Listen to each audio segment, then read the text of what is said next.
The road back to my childhood home in New Mexico wound through the kind of landscape that reminded you of the Earth's age. The vast, open skies and the sprawling, untouched land, where the whispering pines stood as timeless witnesses to secrets long buried. My name is John, and this journey was one I had delayed for years. But the untimely passing of Uncle James had left me no choice. As I drove, the familiar yet foreboding terrain unfolded before me, a mosaic of red earth and verdant foliage under the vast expanse of the azure sky. The sun hung low, casting elongated shadows that seemed to creep alongside the car, as if escorting me to my ancestral home. The further I ventured, the more pronounced the silence became, a stark contrast to the constant din of the city I'd grown accustomed to. It was as though the land itself was holding its breath, waiting for something, or someone. The house, an aging structure nestled against the dense forest, looked just as I remembered, a testament to solitude. Its wooden facade, weathered by the elements, held a certain stoic grace. The windows, with their peeling paint, mirrored the tired eyes of someone who had seen too much, yet stood firm, defiant against the passage of time. Surrounding the house, the woods stood tall and imposing. The towering pines, with their branches stretched towards the heavens, whispered secrets of old in a language lost to man. These trees had been the guardians of my youth, their hidden depths, a world of mystery and adventure.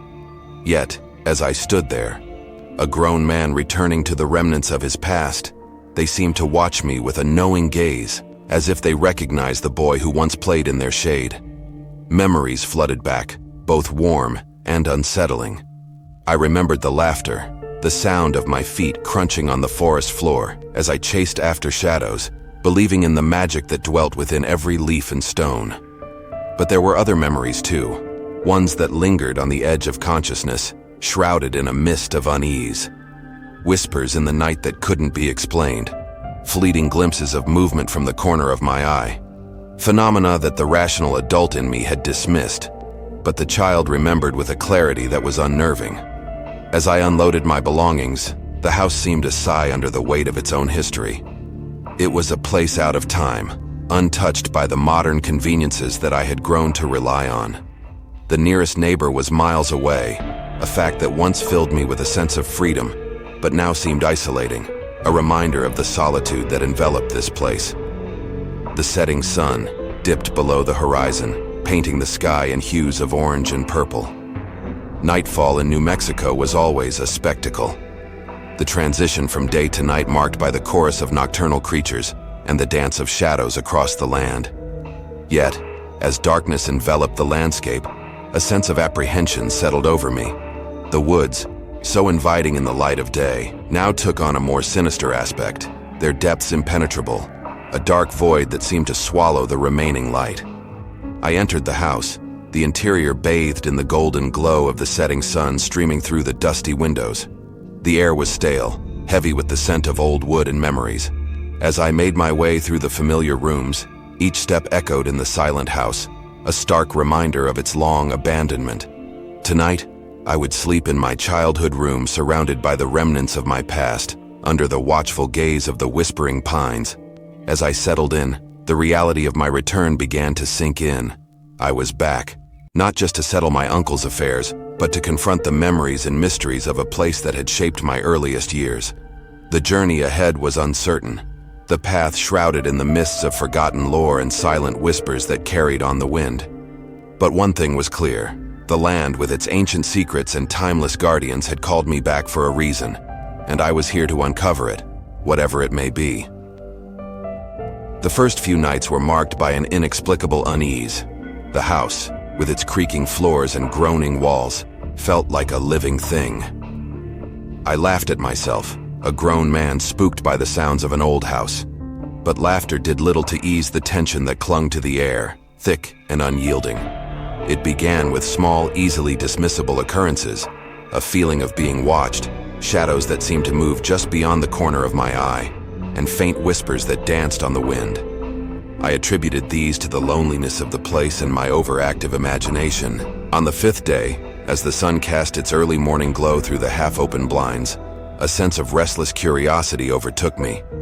The house, with all its creaks and whispers, held secrets, ones that I felt compelled to uncover. My exploration led me to the attic, a place that had always seemed forbidden even in my youth. The narrow staircase creaked under my weight, each step a groan of protest, as if the house itself was wary of the truths that might be unearthed from its dusty, shadowed recesses. The attic was a time capsule, a repository of forgotten items and memories. Dust motes danced in the shafts of light piercing through the small, grimy window. The air was thick with the musty scent of age, and every surface was covered in a layer of neglect. As I sifted through old boxes and trinkets, remnants of a lifelong past, I felt a growing connection to my uncle, to the life he led in this isolated abode. My attention was drawn to an old chest, nestled in the far corner under a tattered cloth. It was a simple wooden box, yet it seemed to command the space around it. My hands trembled slightly as I brushed away the layers of dust and cobwebs, revealing the initials JM carved into the lid. A wave of anticipation washed over me as I opened it. Inside, among various keepsakes, was a journal belonging to Uncle James. The cover was worn, the leather cracked and faded. I recognized his handwriting, though it appeared more erratic than in the letters he used to send. Flipping through the pages, I discovered it was a personal chronicle of his experiences in this house, eerily similar to mine. The feelings of being watched, the whispers in the night, the shadows that seemed to move with intent. His entries started as mere observations, curious and somewhat bemused. But as I delved deeper, the tone shifted. The writing became frantic, almost panicked. He spoke of being unable to sleep, of feeling eyes upon him in the dead of night, of hearing his name whispered by unseen lips. The shadows, he wrote, were not just absence of light, but something more tangible, more sinister. The final entry was a stark warning, scrawled in shaky handwriting that betrayed his terror. Do not trust the woods. The words echoed in my mind, a chilling admonition from beyond the grave. It was clear that whatever Uncle James had experienced, it had shaken him to his core. And now, as I stood in the attic, surrounded by the relics of his life, I couldn't shake the feeling that his experiences were not just the ramblings of an isolated man, but a harbinger of what was to come for me in this enigmatic, whispering house. With each passing day, the occurrences within the house intensified, morphing from mere oddities to something far more sinister. The whispers that had once been dismissed as tricks of the wind evolved into something unmistakably human. My name, John, would be called out in hushed, eerie tones, as if from a great distance yet unnervingly close. I'd spin around, heart pounding, but find nothing but the empty rooms and the echoing silence of the house. The shadows in the corners of the rooms grew denser, more defined. In the dimming light of evening, they seemed to stretch and twist, forming shapes that defied the laws of physics. I would catch glimpses of something just out of the corner of my eye, a figure, humanoid in shape but grotesquely distorted, as if viewed through a warped lens. Whenever I turned to look directly at it, it would dissolve into the darkness, leaving me questioning my sanity. Sleep, once a refuge, became a source of dread. Each night I was tormented by vivid nightmares. I found myself being pursued through the dense, dark woods by an unseen force. The sensation of being chased was palpable, the breath of my pursuer hot on my neck, its footsteps a rhythmic thud against the forest floor. I would run until my lungs burned, but it was always there, just a breath away, a presence as malevolent as it was indefinable. I would wake up in a cold sweat, my heart racing, the remnants of the nightmare clinging to me like a second skin. The most terrifying part was the echo of my name that seemed to linger in the air, a whisper carried on the wind, as if the dream had crossed over into reality. The boundaries between wakefulness and sleep began to blur, each night a descent into a realm where fear reigned supreme. The house, once a place of childhood memories, had become a labyrinth of shadows and whispers. Each creak of the floorboards, each flicker of movement in the periphery of my vision, served as a constant reminder that I was not alone. I was a prisoner in a haunted realm, where the line between the living and something otherworldly was perilously thin. My desperation for answers drove me to the small, dusty library in the nearest town.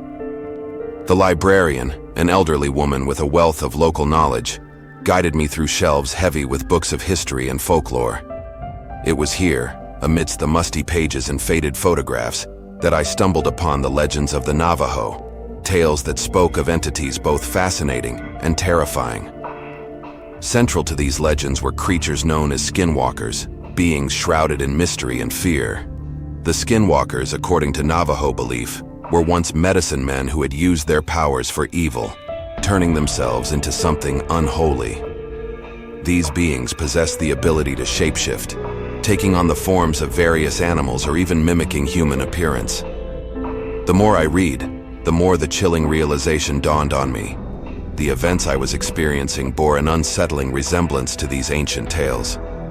One trait of skinwalkers that resonated with my experiences was their ability to mimic human voices. The whispers calling my name were no longer just eerie occurrences. They were, I feared, the calling card of a skinwalker. The legends spoke of how these entities used familiar voices to lure their victims, often into the depths of the forest or to some secluded location. The echoing calls of my name in the dead of night suddenly took on a far more sinister meaning. Another aspect that struck me was their affinity with the forest and the darkness. Skinwalkers were said to be creatures of the night, thriving in the shadows and often seen on the outskirts of forests or near the homes of their intended victims. The fleeting glimpses of distorted figures, the shadows that seemed to move with a mind of their own, all aligned eerily with the behaviors attributed to these malevolent beings. I also learned about their ability to curse and haunt their targets. Victims often spoke of feeling constantly watched, of nightmares that felt all too real, and a sense of dread that lingered without explanation. These tales mirrored my own sleepless nights, the constant feeling of being pursued, and the unshakable sensation of being observed by something unseen. The most disturbing connection, however, lay in the descriptions of skinwalkers' appearances. Witnesses often described them as humanoid, but grotesque, with limbs contorted in unnatural angles and faces that were an unsettling blend of human and animal features. These accounts were a chilling echo of the distorted figures I had seen lurking in the corners of my vision. As I delved deeper into the lore, the pieces of the puzzle began to fall into place. The events that had seemed merely strange at first now took on a darker, more ominous tone. It was as if the skinwalker legends had come to life within the walls of my uncle's house and the surrounding woods. The realization that I might be dealing with something far beyond the realm of the normal filled me with an all-consuming dread. I left the library with a heavy heart, the weight of centuries-old legends bearing down on me. The signs were clear, and the parallels too striking to ignore. I was no longer dealing with mere shadows and whispers. I was facing a creature of legend, a skinwalker, and its intentions were anything but benign. That night was darker than any I had ever experienced, as if the very essence of darkness had descended upon the world. The moon, usually a comforting sliver of light in the vast New Mexico sky, was nowhere to be seen, as though it too feared what lurked within the shadows. Despite the unnerving absence of light, I found myself inexplicably drawn outside, as if an unseen force had woven its tendrils around my will. As I stepped out of the safety of the house, the air felt thick, almost tangible, like wading through a pool of dread. There was a charged, malevolent energy that seemed to pulsate from the woods, beckoning me with an eerie siren call. My mind screamed at me to retreat, but my body moved of its own accord, each step towards the forest edge feeling more inevitable than the last. The forest itself was a wall of impenetrable blackness, the trees standing like silent sentinels guarding the secrets of the night. My heart pounded in my chest, a frantic drumbeat echoing the terror coursing through my veins. And yet, I continued forward, as though I was being pulled by strings controlled by an unseen puppeteer. When I reached the clearing, time seemed to stand still. There, amidst the twisted silhouettes of the trees, stood a figure. It was unmistakably human in shape, but everything else about it was grotesquely wrong. Its limbs were elongated, bending in unnatural angles, and its body seemed to ripple and distort as if not bound by the laws of the physical world. The most chilling aspect, however, was its eyes, glowing faintly in the darkness, like the embers of a dying fire, filled with an intelligence that was neither human nor kind. It whispered my name, the sound slithering through the air, wrapping around me like cold chains. The voice was a twisted echo of my own, yet laced with something ancient and malevolent. Fear rooted me to the spot, a primal terror that threatened to overwhelm my senses.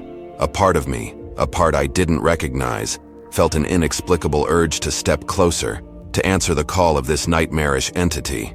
But in that moment of utter despair, fragments of Uncle James's journal flashed through my mind, a lifeline amidst the encroaching darkness.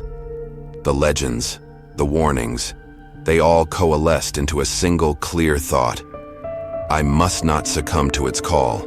With every ounce of willpower I possessed, I forced myself to take a step back, breaking the spell that had bound me. The figure reacted with a sound that was both a scream of rage and a wail of anguish, a noise that seemed to shake the very earth beneath my feet.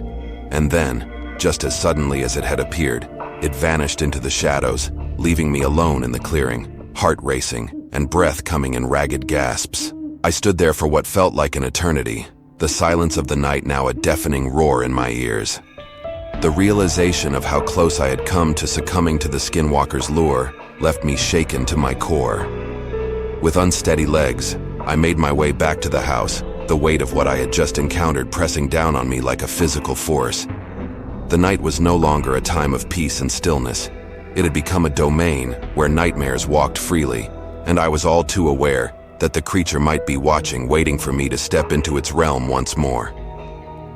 I left the next morning, the haunting gaze of the woods etched in my memory. As I drove away, I could feel its presence, lingering, watching. And even now, in the safety of the city, the whispers sometimes find me in the dead of night, pulling me back to the forgotten echoes of pine shadows. The truth I learned is chilling. Some places hold on to their secrets, and some secrets refuse to let go of you. If you ever wander into the woods of New Mexico, remember my story. Be wary of the whispers, and whatever you do, don't listen to the shadows. Don't forget to subscribe and hit the bell icon to stay updated with our latest eerie tales. Dive deep into the darkness with us, where each story leads you further into the unknown.